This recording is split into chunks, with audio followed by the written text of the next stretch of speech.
So one of the other things that they say they're going to do in Project 2025 is to dismantle the Department of Education. Now, the way it boils down is that it's about 8% of the funding that any state uses or has access to that comes from the federati.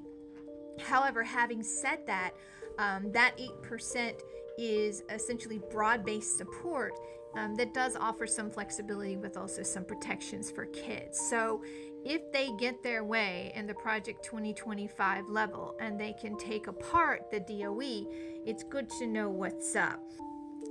Now, Project 2025 specifically says that they want to end IDEA funding and turn that into a block grant.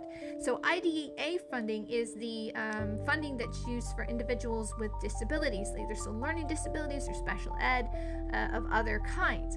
So what that means is they would take the money that's been set aside by the federal government, which is in the area of about 18 billion or so, and they would say, you don't have to just use this for kids who are considered special needs because of some kind of IEP, right? The individual education plan that kids get in the public school system.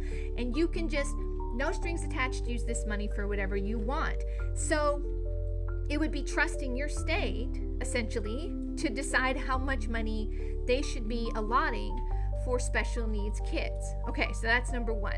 The other thing is the Title I funding. Now, Title I is also fairly large. That's about, I think it's like, it's one or the other is larger, I forget. So one is 14 billion and one is about 18 billion. So regardless, they're, kissing cousins in terms of the funding. But here's the thing. So Title I funding, which is really for low-income schools. So basically there's an assessment made of the parents' income, and there's a certain amount of kids in the district or even in the school that have this same issue.